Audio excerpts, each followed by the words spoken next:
In today's video, we have a bombshell update from the FBI. They just declassified documents proving Adam Schiff leaked classified information. Secondly, MSNBC is continuing to struggle over President Trump federalizing D.C. And Nancy Pelosi gets humiliated after she lies about January 6th. And all of these stories will show you what both sides are saying and give you the bottom line.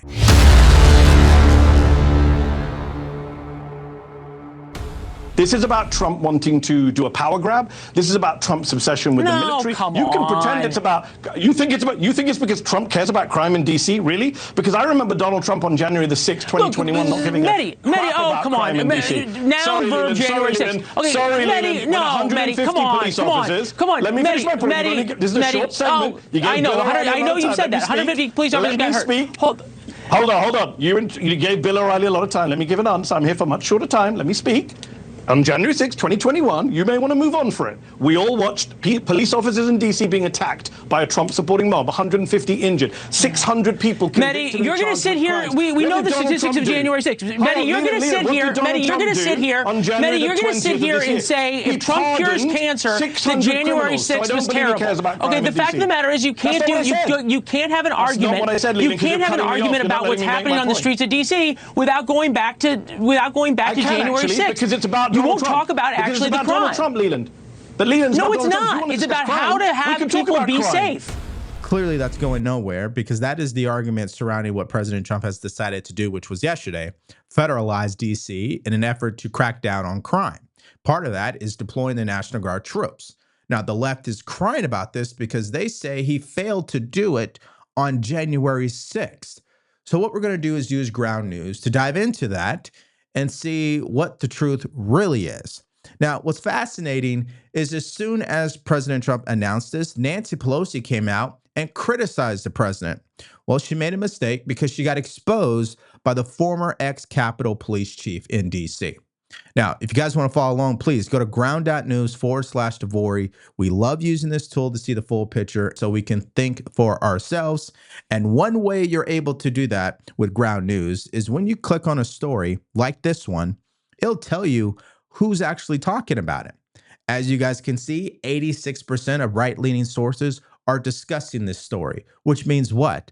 The left doesn't want to talk about it because they know if they did, it would end their argument. Now, let's go back to this exchange and we'll get to what Nancy Pelosi had to say. Take a look. If he cared about crime in D.C., why did he pardon 600 people who assaulted police officers? You can't come and make this emotional claim to me. Oh, come on, Mehdi. You can't. You're talking about completely different things. You don't actually care about crime then. You cannot talk about this. There's completely different things going on.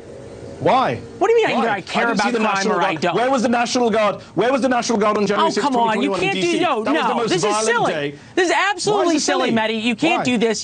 Why? No, because it has nothing to do with what's happening or what the arguments are right now. Okay? And you can't. No, it has nothing to do with it. Crime matters in D.C. The victims of crime matter in D.C. What about the cops in D.C.? And I'm the only person who died on January 6th was a Trump supporter, and you can't talk about what's happening on the streets right now. Let me know when you want me to speak.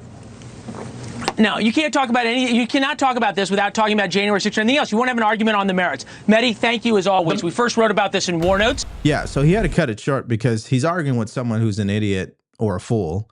And if you're doing that, you look like one too. And I believe that is the saying. And guys, I'm showing you guys ground news regarding this story because this is called blind spot. We all are victims of our own blind spots. And in the media, they exist. That means only one side wants to talk about how Nancy Pelosi was really at fault for why National Guard troops were not deployed during January 6th.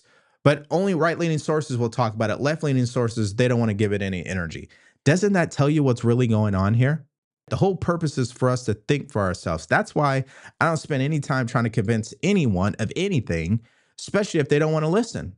That's an automatic argument. So if you want to use this tool for yourself, all you have to do is go to ground.news/Devori, or you could download the mobile app. Just use promo code Devori, and it's going to give you access to everything that I showed you in this video, including 40% off the Vantage plan. We have responsibility, Terry. We did not have any accountability for what was going on there, and we should have. This is ridiculous. You're going to ask me in the middle of the thing when they've already breached the inaugural stuff that should we call the Capitol Police? I mean the National Guard? Why weren't the National Guard there to begin with? They thought that they had sufficient resources. That is not a question of how they have. They don't know. They clearly didn't know, and I take responsibility for not having them just prepare for more. Okay, so that was a clip of her during January 6th being recorded saying that it was her fault. The National Guard troops should have been there. She should have made sure it was done. And I don't know how you dispute that, but hey, she still decided to post this yesterday. Donald Trump delayed deploying the National Guard on January 6th when our Capitol was under violent attack and lives were at stake. Now he's activating the DC Guard to distract from his incompetent mishandling of tariffs, healthcare, education, and immigration, just to name a few blunders. Well, unfortunately for her, as we talked about, the former DC police chief said this: ma'am, it's long past time to be honest with the American people. On January 3rd, I requested the National Guard assistance, but your sergeant at arms denied it. Under federal law, I was prohibited from calling them in without specific approval. That same day, Carol Corbin at the Pentagon offered National Guard support, but I was forced to decline because I lacked the legal authority. On January 6th, while the Capitol was under attack, and despite my repeated calls, your sergeant at arms again denied my urgent request for over 70 agonizing minutes, running it up the chain for your approval. When I needed assistance, it was denied. I cannot tell you the number of times someone has asked me, where were you? Where was the National Guard? Or how can you call yourselves Capitol Guardians? There's no easy response to those questions, and the truth is, we were there, and we were ready. We just weren't authorized to respond, and that is difficult to explain. All right, so that was the command sergeant major at the time who was in charge of the DC National Guard. And yes, these clips are kind of throwbacks, and we're kind of talking about the past here. But the whole point to start off this story is to continue to expose the lies, by the way, to think for ourselves, don't eat up the propaganda, which is number 3. And number 4, for the people who maybe you don't support Trump as much, right? Maybe you're not a Trump supporter, and maybe you believe these type of lies that come from people like Nancy Pelosi.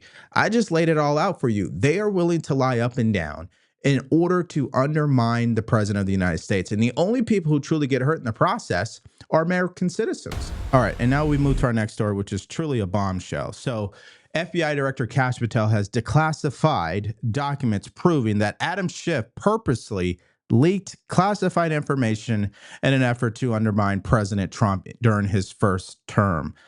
Listen to this from John Solomon on Fox News. Take a look. New developments as the Russia hoax continues to unravel.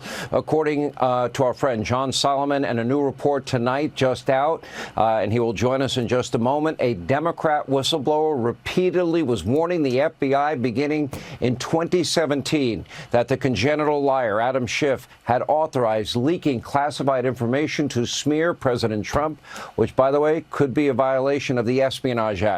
Listen, this whistleblower literally sat in a meeting, he tells the FBI, where Adam Schiff authorized the leaking of classified secrets to dirty up Donald Trump and to try to build towards either a select committee in Congress or a special prosecutor.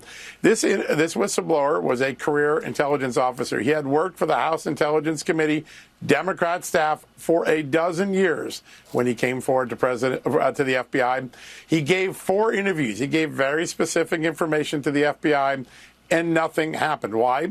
Because the Justice Department simply decided to take a pass. How many times have we sat around in the last decade and heard, we're going to get to the bottom of that classified leak, and then a few months later, we couldn't get to the bottom of that classified leak. In the case of Adam Schiff, they got to the bottom of some classified leaks.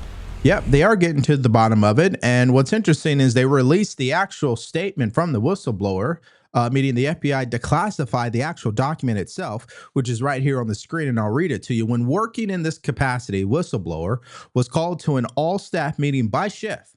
In this meeting, Schiff stated the group would leak classified information which was derogatory to President of the United States, Donald J. Trump. Schiff stated the information would be used to indict President Trump. Whistleblower stated this would be illegal, and upon hearing his concerns, unnamed members of the meeting reassured whistleblower that they would not be caught leaking classified information. Well, there you have it. I mean, that's black and white, ladies and gentlemen. So you're telling me we had a member of Congress literally leak classified information to attack the sitting president of the United States. My only question at this point, how long is it going to take Pam Bondi to truly hold Adam Schiff accountable? Wasn't it a hearsay so-called whistleblower that led to the entire Ukrainian impeachment? Just refreshing my memory. Yeah. Yeah, exactly. And it turns out that what he described in the call wasn't actually an accurate description of what happened. In this case, eyewitness in the room with Adam Schiff, able to deliver to the FBI. The good news is that Akash Patel has gotten these documents to Congress. By the way, this is the first of several major leak investigations we're going to see over the next several days. You're going to see other major people that were clearly identified by the FBI as having leaked classified secrets. Their own staff turned them in when interviewed by the FBI. Nothing again happened. It's a common pattern. The question now is, in Donald Trump's Justice Department, does that dynamic change? Now, the real question is this, and this is from Representative Anna Paulina Luna, who says, why has the GOP-led Senate not censured Adam Schiff and kicked him off committees for what he did? They have the authority to do it. Stop being so low energy, Senate GOP. This guy is a crook. Now he's been investigated for fraud. And now we have the documentation showing he leaked classified information. What more do you need? So now we move to our next update, and it's from the mayor of D.C. She held a press conference this morning, took questions. And during the course of this, she clearly has acknowledged that President Trump is doing what's in his legal authority to do. You can also tell that she's very measured in her response. She's not flying off the handle and getting overly emotional like you would normally see from Democrat leaders. And third, her police chief humiliates herself for some reason, which we'll show you later. But let's first hear from the mayor. Take a look. Yes. Mayor Bowser, you've had some time to think about it since yesterday. How do you sum up how this has played out, where you didn't know about this before it was announced? What I'm focused on is the federal surge and how to make the most of the additional officer support that we have.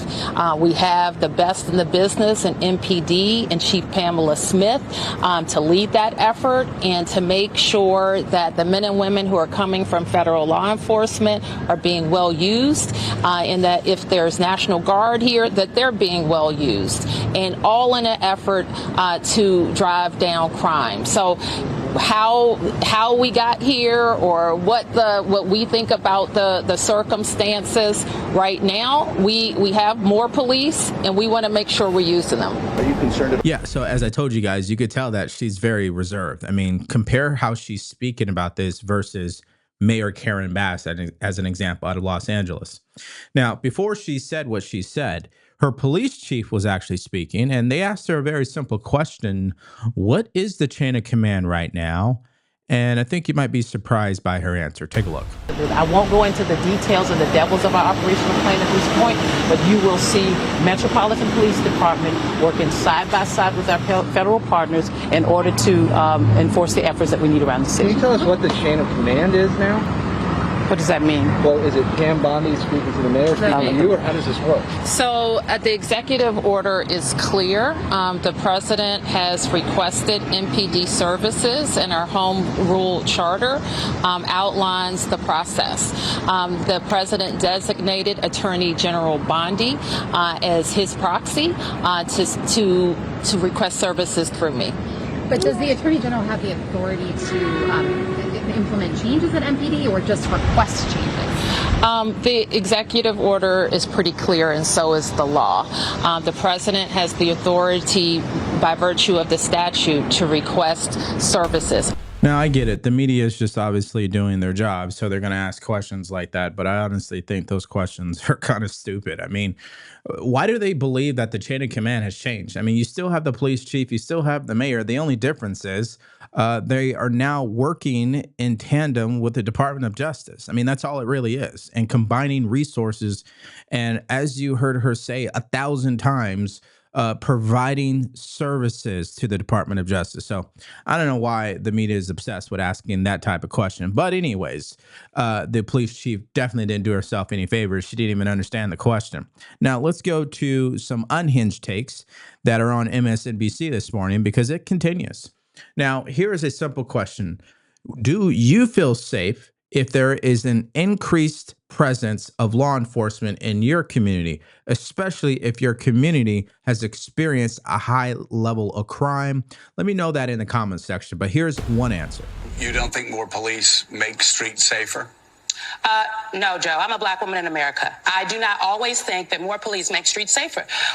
When you walk down the streets of Georgetown, you don't see a police officer on every corner, but you don't feel unsafe. So what is it about talking about places like Southeast DC, right? Ward 8, if you will, that people say, well, we need more officers to make us safe. I think we have to rethink what safety means in America. All right, so let's just play her game. I'm a black man in America, and I do believe when you have a show of force from the police, people think twice about committing crimes, okay? Let's just be honest about it, all right? Now, unless you live in an area where there's no ghetto-ness, there's no thugs hanging around, there's no homeless, you're probably not going to see a lot of crime unless you're in Los Angeles where thieves and illegal aliens run up in neighborhoods and rob celebrities. Besides that, if you're living in a great neighborhood, you don't have a problem. We're talking about a city, okay? A city that has neighborhoods in it that clearly has had a crime problem because, one, the police probably don't even respond in an appropriate amount of time. Two, people know the police are not going to respond in an appropriate amount of time. And three, people know even if they get caught, they're going to get released back onto the streets. So yes, a show of force. Let's make sure these criminals understand that if they plan on committing crimes, not only will we catch them, but we will hold them truly accountable. That's really the bottom line here. It's psychological. I can't believe she doesn't get it.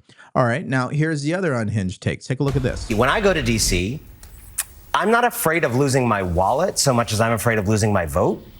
I'm not afraid of losing my wallet so much as I'm afraid that my children's freedom to breathe will be stolen in a world where climate change policy is non-existent.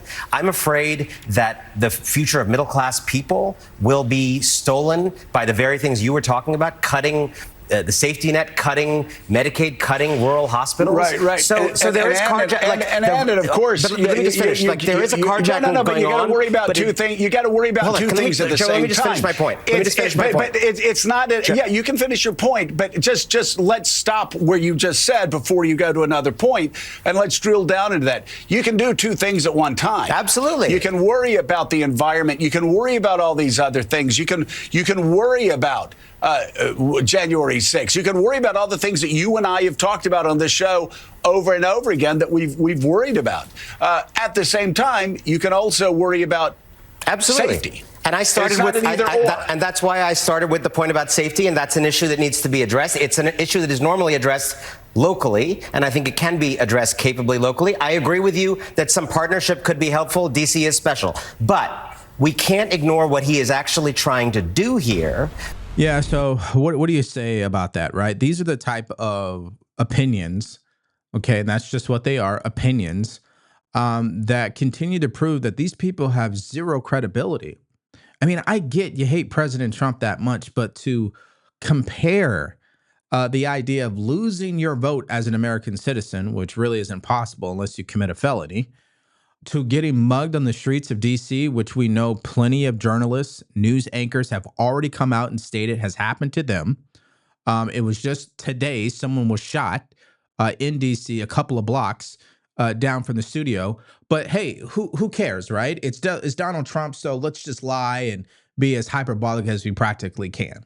That's why people don't respect them. It's really disgusting. Now, let's go to an expert, someone who did serve as a police chief for DC, the former one. He went on to MSNBC and set the record straight. Take a look. What's your sense of how this will work? Well, I will tell you that after listening to the press conference yesterday, I feel much better this morning. Just in the last 24 hours, Chief Pam Smith of the Metropolitan Police Department has spoken with Terry Cole, the interim commissioner for the Metropolitan Police Department, at least for the next 30 days.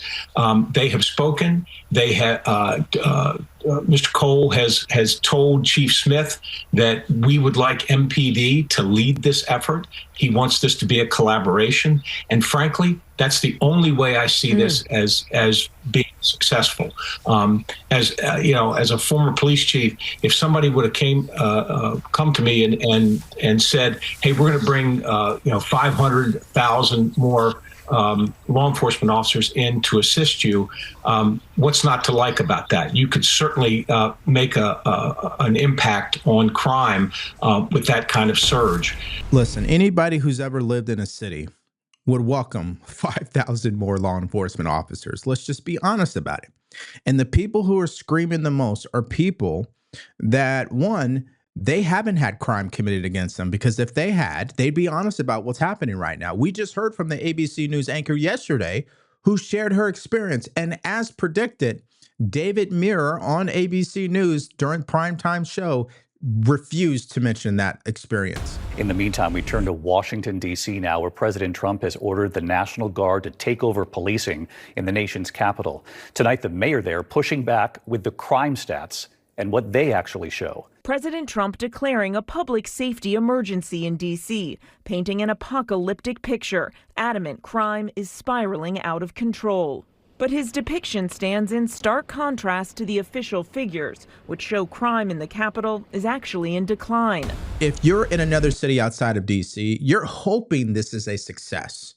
Because if they can do this in D.C., they can do it in other cities where it's a collaborative effort. The local PD is leading the charge and they're cracking down on crime. An American citizen who is happily paying their taxes, working hard to provide for their family, they deserve to live in a safe neighborhood. No question about it. Now, Morty Joe was on one this morning because listen to Joe Scarborough read this text from a person who is truly left-leaning in their views about the crime in D.C. Take a look. I want to read you a text from someone who, I won't say their name, but they're, we'll just say that they're very liberal. And he says, this may sound controversial, but I'm not totally opposed to Trump's National Guard move in D.C. I know he's doing it for politics, but crime remains rampant. I've had too many friends carjacked, shot at. None of us will walk more than 3 blocks after 8 p.m. 13-year-olds are committing many of these crimes. Quite a change from a decade ago when things were much calmer. Well, that actually sounds like the D.C. that I lived in when I lived a block behind the Supreme Court. And, every 3 days, one of my neighbors was getting held up at gunpoint. I mean, there has been a crime problem in D.C. Okay, so I think we're beating a dead horse at this point. I mean, I've showed you what both sides are saying. One is overly emotional as usual because they have Trump derangement syndrome. And the other side happens to be more of the bipartisan front, which is both Democrat and Republican, are sharing their own personal experiences of how crime has been a problem in D.C. They welcome this decision from the president. Even if it's political, who cares if it works in the end? This is about getting results for the American people. Again, we should be rooting for the president to be successful, because if he is, that means we are successful. We're safer as a country. I can't imagine why Democrats think it's a great idea to argue about keeping American cities safe. That's why I think it's so important that this is still another phase of an experiment. We have to make sure that this experiment fails. Do you remember the day I came on your show and the president said that he had stopped the violence in Los Angeles and he was patting himself on the back? The National Guard hadn't even arrived. That's why I call it performance. It's an act. It is not legitimate in any way, shape, or form. All right. So I had to show you that because the mayor of a city is wanting the president to fail. You guys follow what I'm saying? I mean, this message right now is for the people out there who maybe you don't really like Trump. Maybe you really don't support him, but you definitely don't support Democrats. Isn't this another example or reason why you shouldn't? I mean, they literally have elected leaders arguing the idea that trying to make a city safe is just performance. You're right. It is performance. It's performance that people want who live in these cities, Mayor. Maybe you should take a page out of this book and apply it to Los Angeles. How many more celebrities need to get their homes broken into? How many more people need to be mugged on the streets? How many more homeless is going to continue to be a disruption in the beautiful cities that used to be, I guess, Malibu? I mean, I go on and on and on. Everybody knows that's a problem in Los Angeles. So maybe she should sit this one out. Okay, now on to our next update, because we're sticking with California because they seem to be in the news every day. It's because of Gavin Newsom. He has issued a threat to the president to back down, or it's... Hey, President Trump, it's time to stand down. It's time to make another phone call to Greg Abbott. This time, instead of calling him and telling him you're quote unquote entitled to 5 congressional seats, it's time to tell him to stand down. It's time to recognize that democracy is at risk. It's time to, dare I say, do the right thing. Actually see how that feels for you, doing the right thing. If you don't, California will neutralize anything you do in the state of Texas. California will continue to punch above its weight. We believe in democracy. We believe in the enduring values of our founding fathers. 249 years. We're not going to sit back passively. We're not going to sit back and watch you light democracy on fire. We will fight fire with fire. Now, remember what the mayor said. It's all performative, right? Well, I could say the same thing about her and the governor, because while they're playing politics on social media and in front of the camera, there's continuing to be life-threatening issues in their jurisdictions. Like, for example, the increasing wildfires that are breaking out in California right now. I wonder how many times did the governor actually speak about that over the past 72 hours? Well, why don't we just take a look, huh? If you go onto his account, the only fire he's actually talking about is fighting fire with fire politically, okay? He's talking about DC National Guard. He's talking about President Trump's agenda. As you guys could see, these are a bunch of reposts. None of it is in regards to the current fire that has been breaking out. None of this is in regards to the other story that's happened in Los Angeles, which exposes Mayor Karen Bass. Take a look at this clip. Surveillance footage captured a ruptured water main exploding into a family's yard in Granada Hills, so powerful it even knocked out the camera. Vartan and Lucy Nazarian came home to find this huge mess in their yard, caused by water that barreled through from this water main break at the intersection of Cessnan and Balboa Boulevards, sending water gushing down the street, along with tree branches and debris. I've never seen something like that. According to LADWP, there was a temporary connection at this location that experienced a pressure spike, causing the connection to separate. This connection was meant to be dewatered tonight, and this break was unexpected. LADWP says water could begin flowing on Sunday afternoon or Monday, but safe, drinkable water may not be available until Tuesday or later. My message is to the city, hurry. Please hurry. We need water desperately. Now, let's apply the same standard to Mayor Karen Bass that we did with Gavin Newsom. Has she been talking about the water? The answer is yes, but not at the same frequency that she's talking about the White House, okay? You know, as you guys can see, her whole feed is Trump and photo ops and making appearances on MSNBC. And we finally get to a couple of posts about the water, which comes in a quantity of 3 social media posts. And then it goes into more photo ops and more bashing the Trump administration. These are who these people really are. They don't actually care about the people of their cities. And as we know, they care more about fighting against President Trump. So it looks like Gavin Newsom and his threat is going nowhere. And once again, he is out there humiliating himself, the state of California, and the Democrat Party. His whole strategy right now is to try to beat Trump, but on the left. And of course, nobody can be President Trump because you can't be anybody. You can only be yourself. That's a life lesson. We all know that. But he's hell-bent on trying to be President Trump and respond to everything that the White House is doing. And while he's doing that, he's not doing his job as governor, as I showed you throughout this video. Let's get your guys' thoughts about this video in the comment section below. So many stories. But here's the real question I want you to answer. Do you believe Adam Schiff will be held accountable? How much more evidence do we need? We know he's been corrupt since day one. We have this declassified report showing that he leaked classified information. If I leaked classified information when I was in the military, I would get demoted. I would have been court-martialed. My life would have been ruined. But will that happen to Adam Schiff? Do you believe the Department of Justice will do something about this? I hope so. They're already investigating him for mortgage fraud, so they have to investigate him for this, right? Let me know what you guys think about that in the comment section below. So in our next video, you'll be able to hear from more people who are living in DC about the crime, which continues to debunk the lies from mainstream media. And you got to see MSNBC explode in anger after President Trump announces that he is going to federalize DC. So if you missed out on that video, more stories from yesterday, all you have to do is click on it because it's coming up right now.